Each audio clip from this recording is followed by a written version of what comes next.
নমস্কাৰ বন্ধু বান্ধৱীসকল, মই প্ৰণালীয়ে স্বাগতম জনাইছোঁ মোৰ এটা নতুন ভিডিঅ'লৈ। আজি বহু দিনৰ পৰা ভাবি আছিলোঁ নাঙল ধোৱা পিঠা বনাম বুলি আৰু ভিডিঅ'টো আপোনালোকৰ লগত শ্বেয়াৰ কৰিম বুলি ভাবি আছিলোঁ, কিন্তু যোগাৰটো নাছিলে। আজি ফাইনেলি যোগাৰটো হৈ গ'ল আৰু নাঙল ধোৱা পিঠা বনাবলৈ তৰাপাতৰ প্ৰয়োজন আৰু এতিয়া ফাইনেলি তৰাপাতৰ যোগাৰ হৈ গ'ল। আজি আপোনালোকৰ লগত শ্বেয়াৰ কৰিম, ভিডিঅ'টো চাই ভাল পাব বুলি আশা ৰাখিছোঁ। আৰু নাঙল ধোৱা পিঠা হৈছে আমাৰ সমাজৰ এবিধ ট্ৰেডিশ্যনেল পিঠা হয়। কেনেদৰে বনাব পাৰি আহকচোন চাওঁ। এয়া তৰাপাত লৈছোঁ। নাঙল পিঠা বনাবলৈ হ'লে তৰাপাত লাগিব। কলপাততো বনায় বহুতেই, কিন্তু তৰাপাত হ'লে এটা ধুনীয়া গোন্ধ মাৰে, ভাল লাগে আৰু এইখিনি বৰা চাউলৰ পিঠা, এইখিনি সানাই ল'ব লাগিব। এতিয়া মোৰ যে খুব বেছি ভাল লাগে আৰু এইটো আমাৰ ট্ৰেডিশ্যনেল পিঠা হয়। যিসকলে খাই পাইছে তেওঁলোকে গম পাব। খেতি চপাই পিনি পিঠাটো খোৱাৰ কাৰণে নাঙল পিঠা বুলি কয়। এতিয়া পিঠাখিনি ইয়াত এনেকৈ গামলা এটা লৈছোঁ।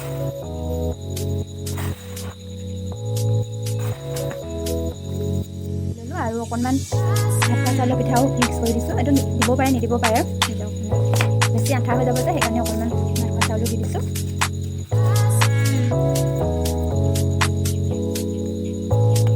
গাঁৱত থাকোঁতে খুব বেছি ভাল লাগে এই পিঠাবিধ। আমাৰ একদম গোটেই ওচৰ চুবুৰীয়া মাতি পিনি খোৱা হয়, ঘৰৰ ওচৰৰ মানুহসকলৰ লগত।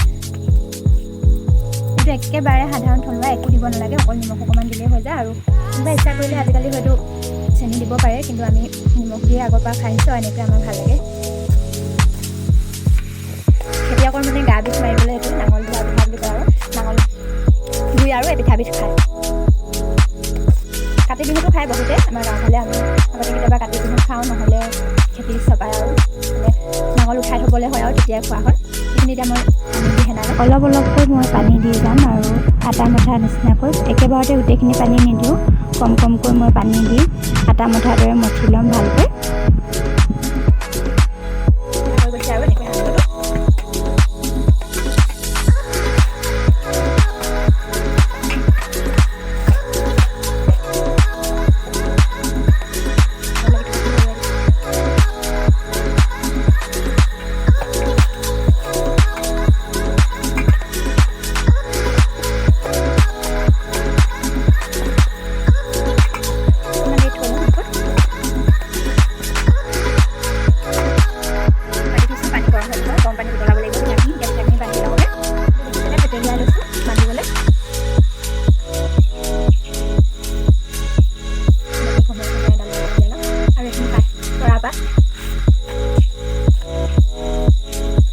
ইয়াৰ ঠাইটো অকণমান কাটি লওঁ।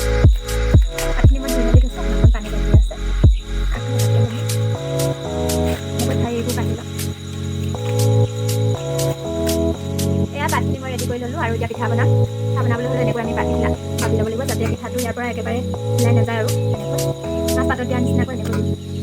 আৰু এইফালে পিঠা ইমান ডাঙৰ বনাই সেইটো নিজৰ কথা আৰু। প্ৰথমটো পিঠা নাঙল ধোৱা পিঠা এনেকৈ হাতেৰে হেঁচি দিয়ে। যিমান ডাঙৰ কৰে সেইটো নিজৰ ইচ্ছা, মই ইমানকৈ কৰিম।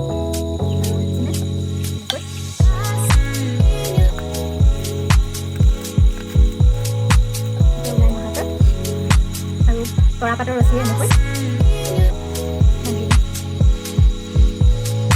গাঁঠি দিম, যাতে উতলোতে ফুলি নাহে।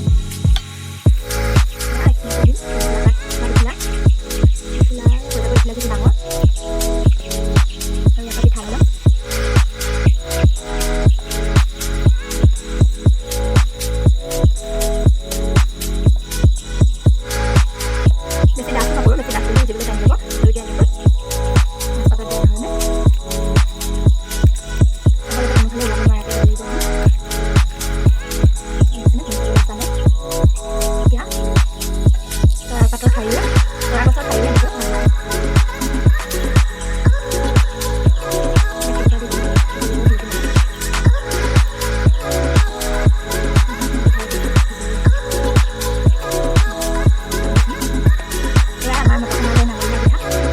নাঙল পিঠা ৰেডি হৈ গ'ল। মই এনেকৈ গোটেইখিনি বান্ধি ল'লোঁ। এতিয়া মই এইখিনি উতলা গৰম পানী দি দিম, পানী উতলাই ৰাখিছোঁ, তাতে দি দিম। চাই দিম, এয়া পূৰা উতলি আছে গৰম পানী। এইখিনিতে মই এনেকৈ পিঠাখিনি এটা এটাকৈ লাহে লাহে দি দিম, চাব যাতে গৰম পানী গাত নপৰে। অলপ দেৰি উতলিবলৈ দিম গোটেই পিঠাখিনি দি। এয়া মই উতলি থাকোঁতে তৰাপাতৰ ঠাৰি দি দিম। এনেকৈ তৰাপাতৰ ঠাৰি দিলে খুব ধুনীয়া এটা গোন্ধ আহে। তৰাপাতৰ পৰা এটা গোন্ধ আহিব আৰু এইখিনি তৰাপাতৰ একেবাৰে কোমলীয়া অংশ হয়, সেইখিনিও যদি ইয়াতে এনেকৈ দি দিওঁ মানে আৰু ধুনীয়া গোন্ধ ওলাব। পাতৰটো অকণমান সৰু হৈছে দেখিছেনে, পানী পৰি গৈছেগৈ। পাতৰটো অকণমান ডাঙৰ হোৱা হ'লে ভাল আছিলে আৰু একো নাই। এতিয়া এনেকৈ সাৱধানে মই লৰাই দিব লাগিব। তল ওপৰ কৰি দিম অলপ দেৰি, বেছি টাইম নালাগে সিজিবলৈ। এয়া পাতৰ কালাৰ চেঞ্জ হৈছে লাহে লাহে, আৰু কালাৰ চেঞ্জ হ'লেই প্ৰায় সিজিবলৈ ধৰে আৰু পূৰা বকবককৈ উতলি আছে, প্ৰায় সিজিছে আৰু কালাৰটো চেঞ্জ হৈছে পাতবিলাকৰ। আৰু পাতবোৰৰ কালাৰটো চেঞ্জ হ'লেই গম পোৱা যায় আৰু যে সিজিছে বুলি। মই এনেকৈ দুবাৰমান লুটিয়াই দিলোঁ। বহুত বেছি টাইম নালাগে, 20 পৰা 25 মিনিটমান, যিহেতু পানীখিনি পূৰা উতলি আছিলে, উতলালেই হৈ যাব। ইমান ধুনীয়া এটা গোন্ধ ওলাইছে, মানে একদম পেট পকাই যায় আৰু খাওঁ খাওঁ লাগিছে। আৰু বেছি টাইম নাই আৰু সিজিলে গম পোৱা যায়, এনেকৈ পাতৰ কালাৰটো চেঞ্জ হৈ যায়। ইয়াত দেখিছেনে, সেইটোহে সিজি গৈছে, ইমান ধুনীয়া কালাৰটো হৈছে।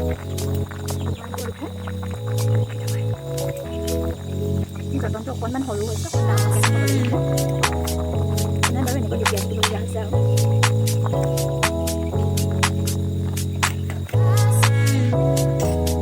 দেখিছেনে, একদম কালাৰ চেঞ্জ হৈ গ'ল আৰু সিজি গ'ল। এতিয়া পানীত বেছি দেৰি থ'লে বেয়া, সেইকাৰণে মই পানীটো এনেকৈ নিবৰে ফুটা ফুটা লগা খৰাহি এটা লৈছোঁ। পানী যাতে ইয়াৰ পৰা পানীটো সহজে গুচি যায়। আৰু আজি নাঙল ধোৱা পিঠা এতিয়া প্ৰায় সিজি গ'ল আৰু খুব সাৱধানে উলিয়াবলগীয়া হয়, বা এনেকৈ তল ওপৰ কৰোঁতে সাৱধানে কৰিব লগা হয়, কাৰণ পাতটো ফাটি গ'লে মানে পিঠা ওলাই যাব। ইয়াৰ যিটো গোন্ধ নহয়, খাই বেয়া পোৱা সকলেও মানে ভাল পাব। আৰু এইটো পিঠা মই আজিলৈকে কাৰো মুখত শুনাই নাই যে খাই বেয়া লাগে বুলি। আপোনালোকে যদি বনাব বিচাৰে তেনেহ'লে অকণ বহল পাত্ৰ এটাত ল'ব। মই পাত্ৰটো অকণমান ঠেক হ'ল, এনেকৈ মোক দেখি কাঢ়িলোঁ। এয়া একদম পূৰা ধোঁৱা ওলাই কাঢ়িলোঁ, যেনে ইমান ধুনীয়া কালাৰটো। আৰু ইয়াৰ পৰা যিটো গোন্ধ ওলাইছে নহয় সঁচাই, ইয়াৰ মানে তুলনা নাই আৰু কাৰো লগত তুলনা কৰিব নোৱাৰা এটা গোন্ধ।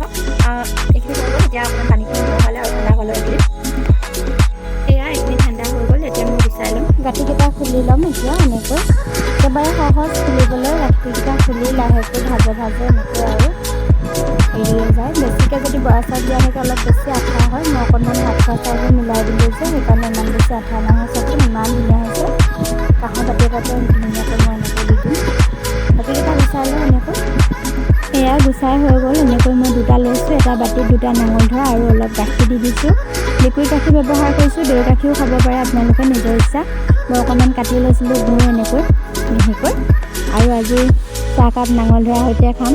কাঁহৰ বাতিত অকণমান লাল চাহো বাকি লৈছোঁ। পুৱাৰ ব্ৰেকফাষ্টটো এনেকৈ। আপোনালোকে যদি এনেকৈ খাব বিচাৰে খাব পাৰিব, এদিন খাই চাব। আৰু মোৰ ভিডিঅ'বোৰ চাই যদি ভাল পায় তেন্তে like, comment, share and subscribe কৰিবলৈ নাপাহৰিব।